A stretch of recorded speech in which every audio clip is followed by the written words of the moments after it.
apa Pak Ustadz? Monggo Pak Ustadz. Ya. Bismillahirrahmanirrahim. Assalamualaikum warahmatullahi wabarakatuh. Waalaikumsalam warahmatullahi wabarakatuh. Amin ya rabbal alamin. Alhamdulillah. Sebenarnya fungsi dari usus buntu itu sebenarnya juga tidak ada fungsinya, karena memang tidak sama dengan fungsi-fungsi usus besar. Tidak ada fungsinya itu maksudnya itu tidak sama seperti usus besar, bisa menarik ini, itu dan sebagainya. Tapi memang itu juga diciptakan oleh Allah Ta'ala, memang ada fungsinya tetap. Nah, fungsinya ini selama ini memang saya amati, ada orang sakit usus buntu, kemudian dipotong, dihilangkan. Bisa ada yang sembuh, ada yang tidak sembuh. Nah, berarti yang tidak sembuh ini adalah salah analisa, biasanya seperti itu. Dan itu banyak terjadi di kalangan kita, karena pada saat operasi usus buntu itu tidak ada efek bagi orang itu sendiri. Beda karena kalau yang diambil itu adalah usus besarnya, nah itu beda. Yang diambil itu empedunya umpamanya, beda yang diambil itu organ ginjalnya, itu beda. Jadi usus buntu ini menurut para dokter ini memang tidak terlalu berpengaruh terhadap fisik ya. Jadi fungsinya di tubuh itu tidak begitu tampak lah. Nah, cuma kalau dari sisi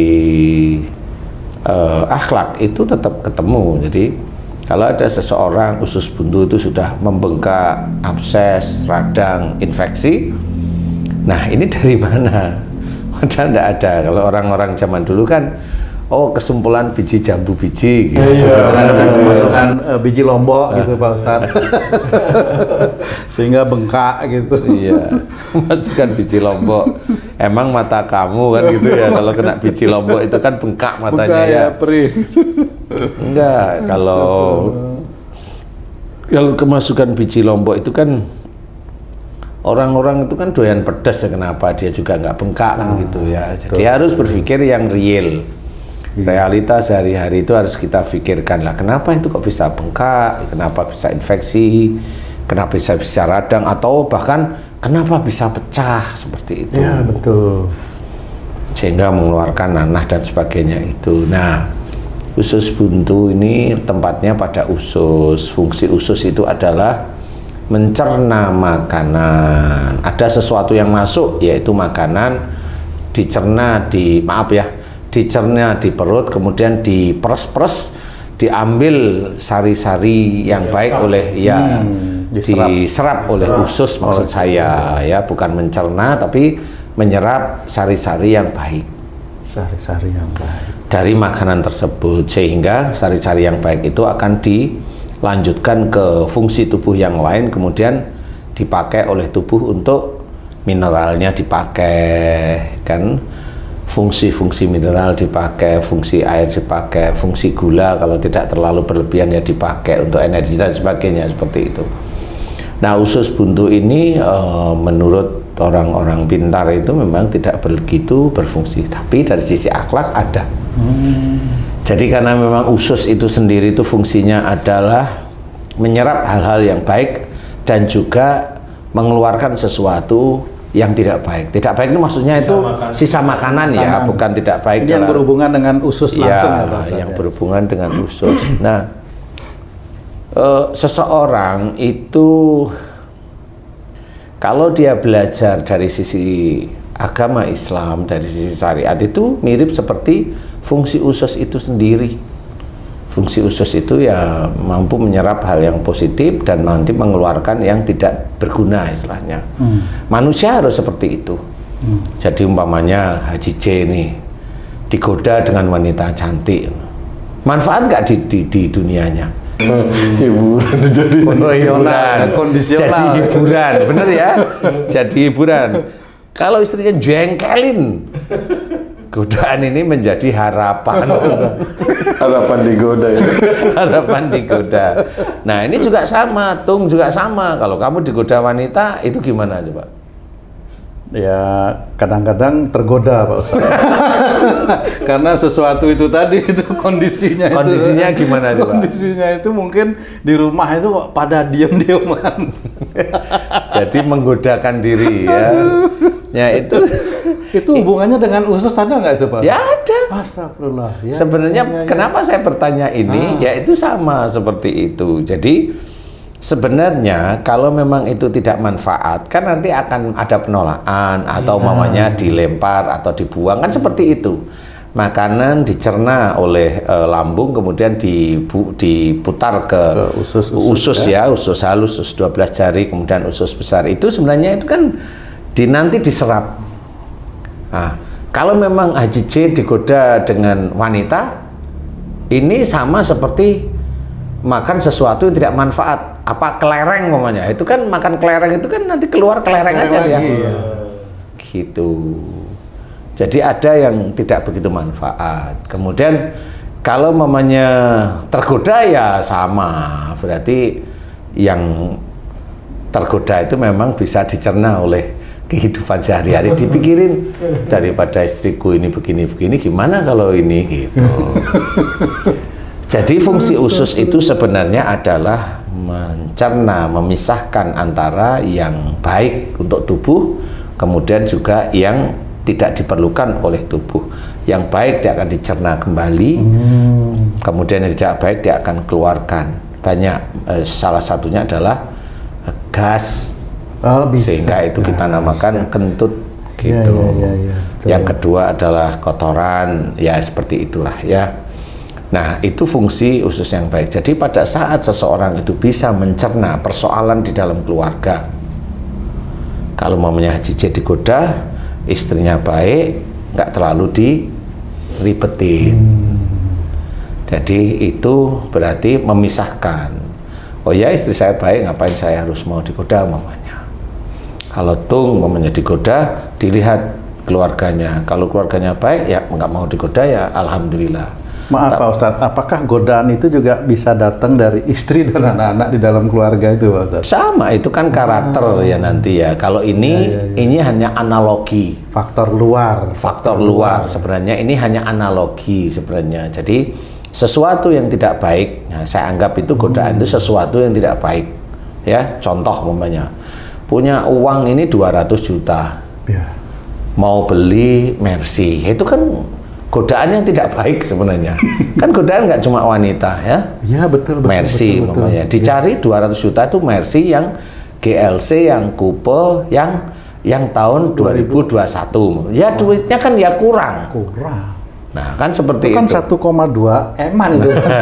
Makanya kalau duit kurang itu, kalau itu tergoda kan akhirnya apa-apa diusahakan kan seperti itu. Nah, orang yang seperti ini sebenarnya yang analoginya mirip seperti di usus tadi sebenarnya. Jadi fungsi usus yang normal adalah sesuatu yang baik akan dikembalikan ke dalam tubuh, yang tidak baik dibuang. Nah, kalau usus buntu bagaimana? Nah, usus buntu ini adalah usus yang memang tidak terlalu ada fungsinya bagi orang-orang pintar. Bagi saya tetap ada fungsinya. Makanya kenapa ada orang sakit usus buntu? Kalau orang pintar itu, namanya Pak Dokter itu ya, kalau ini kelihatan di daerah itu, daerah kanan bawah, oh ini usus buntu, udah kita besok operasi, potong aja selesai, nggak perlu dia analisa yang aneh-aneh. Tinggal nanti ditunggu masih sakit apa enggak. Nah, ini yang repot ya. Berarti dia juga kerja kadang-kadang tidak terlalu ini. Tapi kalau dokternya pinter ya dianalisa dengan tepat seperti itu. Nah, kenapa terjadi usus buntu? Dari sisi mana akhlaknya? Orang yang terkena usus buntu bagi yang dewasa ini adalah orang yang kalau ada persoalan di dalam keluarga itu selalu malah bikin ruwet. Tidak mencari jalan keluarnya. Kalau di usus itu kan ada usus besar, kemudian sebelah kanan itu usus buntunya di situ. Nah, usus besar ini sudah proses-proses mau selesai, kemudian baru keluar ke arah anus kan gitu. Nah, di titik itulah ada usus buntu. Nah, orang ini kebiasaan kalau dia ada persoalan tidak mau menyelesaikan. Maunya uring-uringan, mutung dan sebagainya. Ini kans terkena usus buntu ini besar. Jadi kalau ada masalah, apalagi ada masalah, kemudian langsung jengkel di otak. Masalah lagi gitu. Kok nggak selesai-selesai? orang yang seperti itu dia terkena usus buntu itu mudah.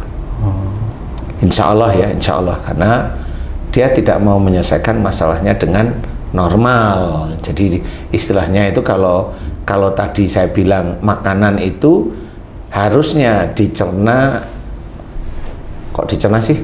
Harusnya di Sari-sarinya ya diserap sari-sarinya gitu. itu diserap. Nah di dalam keluarga itu entah itu suami atau istri itu nggak mampu dia mana yang baik dari istri saya, mana yang baik dari suami saya itu nggak mampu, dia gabung aja. Yang penting saya tuh kalau nggak cocok jengkel, nggak jawab WA umpamanya, atau marah pasang tampang serigala umpamanya. Kan sama. Tampang setan. Tampang serigala, tampang setan. Saya kan belum pernah lihat setan. Kalau langsung tampang penggoda lah itu tahu kalau itu sih. Ya. Dia bersolek berarti. Jadi kalau wanitanya, kalau dia udah jengkel nggak jawab WA. Kalau laki-lakinya kalau udah jengkel tampang serigala, galak kelihatannya. Lah kan nggak ketemu. Nah ini kan ini besok terkena usus buntu. Sebenarnya ke arah itu. Nah inilah sebenarnya yang akhirnya dipotong. Bisa aja itu usus buntu bisa. Di luar ada sihir ya, nggak ngomongin sihir di sini nih. Ini benar-benar usus buntu beneran nih. Nah caranya yaitu gimana caranya menyelesaikan usus buntu biar tidak dipotong? Ya sudah, harus berjanji pada Allah Ta'ala mulai hari ini harus kalau ada masalah itu selesaikan dengan baik, selesaikan dengan syariat Islam, cara ngomong juga baik, lemah lembut, kemudian dicari jalan keluarnya. Jadi salah ya jangan menyalahkan, nggak usah menyalahkan, namanya orang itu kalau melakukan sesuatu salah itu ya normal. Tinggal orang ini umpamanya orang ini mau nggak dinasehatin. Kalau Haji J dinasehatin langsung mau umpamanya. Ya saya bisa nasihatin Haji J langsung. Karena beliau nggak ada gaya jaim. Nggak punya Haji ya? Nggak punya, jadi mau nerima. Nggak gengsi gitu. Enggak. Kalau mamanya kamu tung, nah kalau aku nasehatin kamu maunya, saya lihat gayamu itu gengsinya tinggi. Saya nggak pakai gaya langsung, nggak nyindir saya. Nah nyindir itu tahu apa enggak ngerti ya. Bener. Kan gitu. Bener. Nah tahu apa nggak ngerti. Nah itu tetap saya kasih nasihat karena apa? Karena ada yang salah. Masih ada yang banyak persoalan-persoalan yang harus diselesaikan. Kecuali kalau mamanya nggak gengsi, ya bener nggak gengsi. Saya ngomong ya nggak gengsi istilahnya. Jadi harus belajar kalau ada persoalan dalam rumah tangga, belajar diselesaikan dengan baik. Kalau memang antara mamanya Haji J dengan istrinya, ini kayaknya harus ada orang tengah deh. Harus ada hakam, harus ada orang yang bijak untuk menyelesaikan saya dengan istri saya. Ya cari orang bijaknya. Sehingga itu nanti bisa mau kemana nih? Mau istrinya Haji J itu mau solehah beneran ya bener-bener pahami. Apalagi kalau istri Haji J itu ngajari ngaji, membaca Quran semuanya. Lah kan ngerti berarti tentang agama Islam. Ya harusnya paham tentang kehidupan sehari-hari. Kalau nggak paham, ya dibikin gimana caranya paham. Gimana cara paham itu bukan nggak tahu terus mukanya dibelebekin ke air ya, jangan itu memaksa itu ya. Intinya gimana caranya paham itu pakai trik, di mana trik itu agar dia menjadi solehah umpamanya. Kayak kamu tuh umpamanya sama, gimana kamu itu kaku, istrimu kaku, anak-anakmu juga kaku dan sebagainya. Gimana ini caranya bisa selesai nih keluarga? Loh kalau kamu itu hanya cuma ngomongin di empat nyawa di sini, ya nggak bisa keluar, nggak ada yang mau nggak ada yang mau ngalah di titik itu. Kamu mau ngasih tahu apapun ya nggak akan digubris. Sana mau ngasih tahu kamu ya nggak buat kamu gubris. Karena apa? Karena nggak di sini nggak ada hakim di sini. Nggak ada hakim. Jadi ya kalau ngomong ya ngomong aja. Menurut kamu selesai, menurut sana selesai, menurut anakmu selesai. Padahal kalau dilihat tidak ada yang selesai itu, gitu. Nah inilah yang akan menjadi masalah nanti di usus buntu. Insya Allah itu seperti itu. Nah itu tergantung, umpamanya anakmu cuek, ya dia tidak terkena usus buntu lebih awal. Lebih awal. Lebih awal. Tetap mengintai nih Tapi Pak Ustadz, mengintai ya? aja nanti. Gitu. Walaupun ini nggak jadi doa, mamanya nggak taunya dia dapat suami atau dapat istri, jengkelin. Nah, ini udah kepancing terus. Kalau mamanya dulu anakmu yang laki atau yang perempuan, kalau ngomong sama kamu nggak kamu gubris, kan jengkel nih udah. Jadi persoalan itu tidak pernah selesai. Sekarang terbalik Pak Ustadz. Gimana? Saya yang ngomong nggak digubris. Wah, ini dibalik nih, Nah, tapi ini yang salah. astagfirullah. Yang ini yang salah ini kayaknya gurunya yang. Saya langsung astagfirullah. Berarti udah impas nih. Belum juga ternyata. Tetap ada persoalan. Iya, Itu, Pak tetap Ustadz. sehari-hari kan ujian. Jadi ya tetap. Makanya caranya menyelesaikan usus buntu adalah ketahui persoalannya itu apa. Yang menjadikan marah di dalam keluarga itu apa. Kayak Haji J mempunyai persoalan dengan istrinya. Haji J emang nggak marah, tapi kan gedek aja. Nah ini insya Allah nggak jadi usus buntu, tapi masalah yang lain mengintai gitu.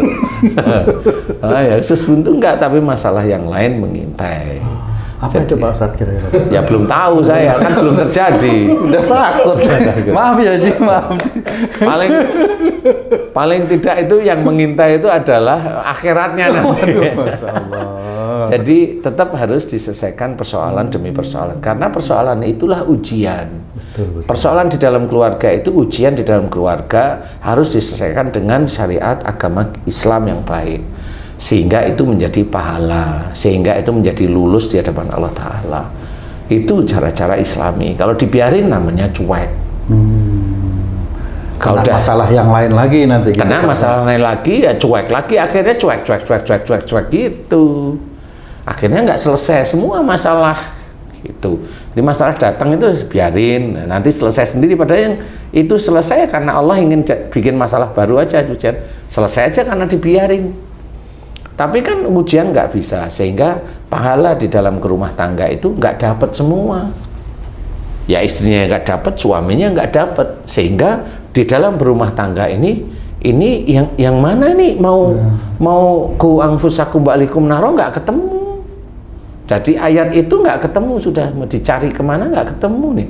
Kayaknya nggak bisa deh saya gitu. Nah ini yang menjadikan nanti menjadi sumber, jadi salah satunya adalah usus buntu. Ya. Ustaz, kalau seseorang sakit usus buntu kemudian dioperasi dipotong, tapi akhlaknya nggak berubah, tetap seperti penyebab usus buntu tadi itu, meningkat ke penyakit apa tuh biasanya? Biasanya meningkatnya ke penyakit ya besok itu bisa menjadi tumor atau kanker usus. Kan itu persoalan dalam keluarga yang intinya kalau nggak ada jalan keluar itu maunya marah, diem tapi marah. Besok pas marah keluar ya bisa dikeluarin. Itu kan biasanya kalau orang muslim rata-rata kalau sudah melakukan hal tersebut itu kan jarang taubat kepada Allah Ta'ala, bahwa yang dilakukan tadi, kemarinnya lusa dan sebagainya itu sebenarnya itu dosa. Tapi lewat begitu saja. Lewat begitu saja karena memang nggak ngerti kalau yang habis dilakukan itu dosa. Taunya yang itu amal ibadah itu sholat, taunya itu. Padahal kalau sholat itu paling hanya 5 menit. Pada saat dia marah sama istrinya, itu bisa berjam-jam itu. Berhari-hari malah bisa Berhari-hari. Jadi kalau ibaratnya dihisap pada saat itu tekor, sehingga dari mana? Kalaupun umpamanya dikatakan, loh kalau sholatnya baik kan semua perilakunya dianggap baik. Nanti dulu. Kalau memang sholatnya baik berarti dia sudah mengamalkan sholat itu. Iya, sehingga dia dalam sehari-hari insya Allah perilakunya baik. Tapi kalau dia sudah sholat, tekun, rajin, tapi perilakunya masih emosional, masih gedek, masih ini, masih itu, lah kan aplikasi dari sholat ini nggak ngerti apa yang dikerjakan dari sholat, nggak ngerti. Sehingga itu tetap menjadikan hadis tersebut dari riwayat Tirmidzi insya Allah tidak bisa dipakai. Hanya maunya kalau sholat itu baik, nanti amal perbuatannya dianggap baik oleh Allah Ta'ala. Padahal dia sholatnya baik, nggak taunya amal perbuatannya nggak baik. Nah, masa dia bikin bingung malaikat? Kan nggak mungkin, malaikat tetap rapi.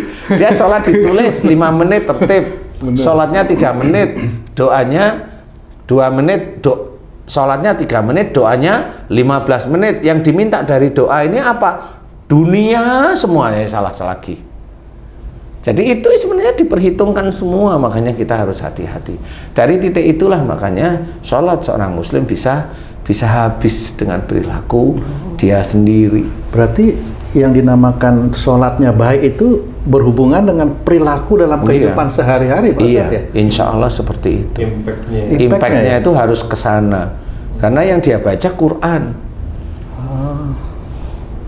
Bukan mantra, itu Quran. Nah, Quran itu isinya kan baik semua. Ada larangan, ada perintah dari Allah Ta'ala, ada disuruh berbuat baik, ada berakhlak baik, ada hormat pada orang lain, ada hormat orang tua, harus disuruh ikhtiar yang baik. Dan itu kan banyak sekali baik-baik semua. Nah, itulah impactnya harus ke sana. Ustadz, kalau ada suami istri ribut, saudara sama saudara ribut, antar teman ribut, tapi setelah ribut dia berbaikan lagi, tapi tidak ada permohonan ampun satu sama lain, apakah itu tetap dosa dihitung? Tetap, karena ributnya itu kan bermasalah. Umpamanya dia ributnya menjelekkan saudaranya satu juga menjelekkan orang, ini kan sama seperti. Jadi tidak paham bahwa menjelek-jelekan saudaranya ini dosa. Walaupun dia udah berbaikan lagi. Perbaikan ini kan kondisional, tapi dosanya itu kan masih tercatat ya. Iya. Kalaupun dia minta maaf yang mana? Marahnya. Dia kan tidak minta maaf, dia jelek-jelekin saudaranya di tempat lain. Perlu dibilangin juga tuh, Ustaz. Ya kalau nggak perlu ya nggak apa-apa, tapi mohon ampunlah pada Allah. Ya Allah, saya memfitnah saudara saya. Lah kan benar itu jelas. Ya Allah, saya memfitnah saudara saya begini. Nah itu insya Allah jelas, karena sudah dijelaskan dalam Quran. Wala tajassasu. Biasanya mereka atau kita tuh kalau udah selesai marah dan lain-lain, kemudian bermain lagi atau berhubungan baik lagi, itu udah merasa udah nggak ada dosa lagi yang lalu, seperti itu biasanya gitu. Iya sih sebenarnya. Sekarang persoalannya itu begini loh, Ci. Ini persoalannya begini. Tujuan Haji C dari Jakarta menuju Surabaya. Ini dari berangkat nih, menuju Surabaya nih. Di titik Haji C itu menuju Surabaya, ada perjalanan menuju Cirebon, menuju Semarang, kemudian menuju mana-mana sampai Surabaya. Di titik itu nggak tahunya menuju Cirebon Haji C nyaman, kan diem. Tujuannya ke Surabaya kan dianggap tidak ada. Tapi kan sebenarnya tujuannya kan belum selesai di Surabaya itu. Pada saat ini nyaman sampai Surabaya, padahal di Cirebon nyaman, di Semarang nyaman, di Tuban nyaman, di umpamanya gitu ya. Akhirnya ke semua tempat ini nyaman, tapi di titik di Surabaya Haji C nyaman. Nyaman ini sebenarnya sama seperti Haji C itu melakukan suatu perbuatan dengan saudaranya, bertengkar tapi berbaikan, ya. Berbaikan itu nyamannya. Kan Haji C itu kan harus ada persoalan dari Surabaya kembali ke Jakarta. Nah, kembali ke Jakarta itu apa? Harus difahami bahwa oh saya kemarin di Cirebon begini ya, harus diingat-ingat. Oh saya di Semarang begini ya. Oh saya berhenti di sini, makan di sini, istirahat, saya sholat di sini. Kan itu diingat-ingat sebenarnya. Dalam arti harus mengambil hikmah dari setiap perjalanan itu, Pak. Iya, harus diingat apa yang dikerjakan. Jadi tidak selesai dari Cirebon, dari Semarang sampai ke Surabaya itu dianggap hilang. Sampai di Surabaya, alhamdulillah. Kamu makan di mana? Nggak tahu. Kan begitu jawaban. Kalau tadi itu mamanya udah rukun lagi, persoalannya kan nggak tahu. Padahal di situ ada makan, ada macam-macam di situ. Banyak kejadian-kejadian. Ada kejadian-kejadian. Nah, sama di titik seseorang itu pada saat dia itu berantem dengan keluarga, kemudian dia itu tidak memohon ampun kepada Allah dan tidak meminta maaf secara langsung, apa yang dia lakukan kepada saudara-saudara tersebut tetap itu dianggap dosa. Tidak bisa sewaktu kalau sudah baik itu terus gugur dosanya. Gugur dosa. Tidak ada, kan mana mohon ampunnya. Padahal diceritakan banyak di ayat bahwa Allah itu maha pengampun. Tapi dia mohon ampun enggak? Enggak. Enggak, lagi mana mau diampuni? Bisa aja menggugurkan dosa kalau nanti sudah dihisap. Nah, ini digugurkan kalau memang dosanya lebih sedikit daripada amal solehnya. Nah, itu bisa digugurkan. Tapi kalau saat ini tidak bisa. Sama seperti umpamanya seorang yang dulunya non-muslim menjadi muslim, itu dibilang memang dalam salah satu hadis bahwa diampuni dosa-dosanya oleh Allah Ta'ala. Memang benar dia punya kelas untuk diampuni dosanya. Kalau orang mu'alaf tersebut mohon ampun. Kalau enggak, ya enggak, tetap aja dosa-dosa yang dia lakukan dulu ya tetap aja nggak dihapus sama Allah Ta'ala, menjadi catatan. Loh, kenapa itu menjadi catatan? Lah, sekarang kalau kita yakini bahwa semua manusia, muslim atau non-muslim, kan ada raqib sama atid. Dia mencatat kebaikan dan mencatat keburukan. Nah, itulah gunanya kita untuk mawas diri bahwa jangan kita itu bermain-main dengan akidah. Sehingga pada saat seseorang melakukan kesalahan, ya tobat kepada Allah Ta'ala. Walaupun tobatnya itu melebihi kesalahannya, itu malah lebih bagus. Jangan mikirin kayaknya sudah selesai lah, kan kita nggak tahu, batas seperti itu, nggak ada batas seperti itu. Jadi jangan kita menganggap bahwa rukunnya itu adalah selesai masalah. Nah, sekarang mamanya Haji J saya tanya nih, Haji J ini umpama ya Ci ya, ini dengan istri ini rukun nih, di mata manusia kan rukun, betul ya? Rukun kemana-mana, jalan berdua, hampir tiap hari jalan berdua nih. Pertanyaan saya Haji J ini untuk pemirsa sedulur beriman nih, Haji J dengan istrinya aslinya itu rukun itu hanya sekedar biar dia tidak jengkel atau ngambek, atau memang sehari-hari sebenarnya masih banyak tugas Haji J untuk menyelesaikan dengan istri?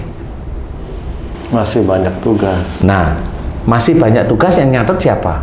Malaikat kan? Nah, kalau rukun itu kan di mata manusia. Nah, di titik kalau Haji J tadi sudah cerita masih banyak tugas, kan harus diselesaikan tugasnya. Itu maksud saya. Jadi sama, pada saat kita itu dulu memfitnah saudara-saudara kita, lah itu kan tugas kita harus mohon ampun kepada Allah Ta'ala atau minta maaf kepada saudara kita. Enggak cuma itu, teruskan. Karena pada saat kita itu membuka lahan untuk memfitnah saudara kita, itu bisa menjadi dosa jariah yang sudah diceritakan dalam Quran sulit untuk dibendung. Sehingga di titik itulah diceritakan oleh banyak ulama atau banyak ustadz bahwa seorang muslim itu pasti masuk neraka itu karena itu salah satunya. Kalau dosa dia bisa penuhi, tapi kalau dosa jariah sulit, karena itu terus mengalir terus.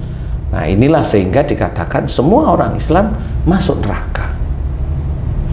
Nah, baru nanti dosanya selesai baru dimunculkan. Nah, kalau kita itu ingin tidak seperti itu, belajar untuk tidak memfitnah orang lain sebenarnya. Siapapun, walaupun itu seorang ulama, walaupun itu seorang ustadz, dia harus belajar mulut ini terkunci untuk memfitnah saudaranya yang muslim. Harus belajar. Kalau enggak, dia akan membawa gerbong. Membawa dia gerbong. Dan kalau sudah begitu, orang muslim nggak ngerti kalau dia itu ke bawah, menjadi ikut memfitnah,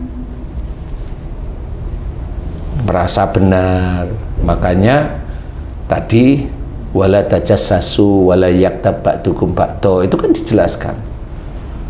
Ya, dijelaskan bahwa di antara kita itu jangan merasa lebih baik daripada yang lain, karena yang lain itu bisa lebih benar malahan di hadapan Allah Ta'ala. Nggak usah. Nah, orang yang hobinya memfitnah itu kan merasa dirinya benar. Nah, itu yang harus diketahui. Jadi penyakit usus buntu tadi adalah jika dalam rumah tangga itu kalau ada masalah tidak terselesaikan, tetapi munculnya adalah marah. Kalau munculnya umpamanya kayak tipe Haji J yang tidak marah, ya nggak kena usus buntu. Seperti itu. Bukan berarti selamat dari intaian masalah itu juga begitu Pak Ustadz? Tidak kan ganti-ganti. Ganti-ganti. Kalau kamu itu mamanya, kamu dari SD kelas 4 mau ujian terakhir itu kan soalnya kan macam-macam. Beda-beda.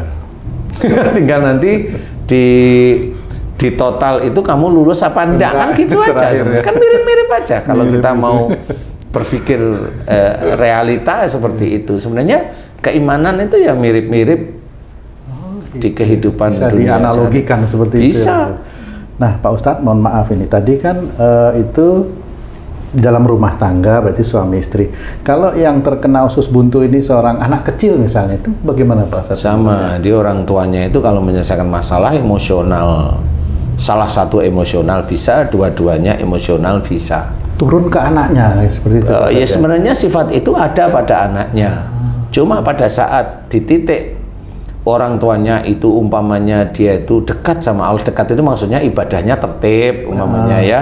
Kemudian dia mohon agar keluarganya itu keluarga yang menjadi sakinah mawaddah warahmah, itu lebih cepat dimunculkan oleh Allah Ta'ala, anaknya bisa menjadi usus buntu dari sisi orang tuanya yang belajar dekat dengan Allah Ta'ala. Kenapa? Itu agar menjadi pelajaran bagi orang tua tadi, masih ada salah dan dosa yang kamu masih harus selesaikan, yaitu di anak yang sakit usus buntu itu. Petunjuknya melalui anaknya itu tadi. Petunjuknya Pak Ustadz, melalui ya? anak.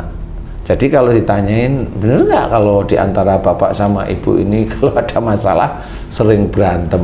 Bener. Insya Allah begitu jawaban. Bener. Buntu gitu loh. Ketemunya di berantem. Nah, kalau sudah begitu ya harus kembali jalan Allah, tobat, mohon ampun, terus menerus, emosional yang masih ada terus dimohonkan ampunan kepada Allah Ta'ala agar tidak keluar emosi, agar tidak keluar egois, agar tidak keluar kalimat-kalimat yang sebenarnya tidak disukai oleh Allah Ta'ala. Itu seperti itu. Nah, dari titik itulah mulai mudah-mudahan doa yang baik, mohon ampun, mudah-mudahan anaknya diberi kesembuhan. Kalau dia yang kena usus buntu, ya mudah-mudahan bisa diberi kesembuhan kalau memang imannya dia kuat. Kan untuk menjadi sembuh cepat itu kan iman harus kuat. Masalah lagi di situ. Masalah lagi itu nanti. Insya Allah seperti itu. Jadi bisa dengan mohon ampun, insya Allah bisa. Makanya daripada kita menelurkan usus buntu kepada anak-anak kita atau besok usus buntu dari diri kita atau pasangan kita, ayolah kita berbuat baik. Kalau ada masalah dalam keluarga, selesaikan dengan baik. Ada di jalan Allah, jangan merasa benar, jangan merasa sebagai imam, jangan juga merasa sebagai makmum, atau makmumnya tahu imamnya seringkali selingkuh umpamanya gitu tuh, umpama ini Pak Ustadz, sehingga dia terngiang-ngiang selingkuhnya, sehingga dia tidak percaya dengan imamnya, seperti itu. Nah, itu juga tidak boleh. Karena manusia lalai itu normal, lalai 2 kali normal, lalai 3 kali normal, lalai 10 kali ya normal. Lu kok normal terus? Normal untuk dia. Kalau untuk saya nggak normal kan gitu. Kan ini belum selesai ceritanya. Ya untuk dia itu normal. Lah kenapa? Ya itu tadi. Kadang-kadang itu minta digoda masalahnya itu. Nanti ditanya kenapa? Oh, ngilap. Ada aja alasan ngeles tuh. Iya. Bang J, gimana? Ada yang mau ditanya lagi? Alhamdulillah udah jelas cukup. Oke, baik. Terima kasih banyak Pak Ustadz penjelasannya. Para pemirsa dan sahabat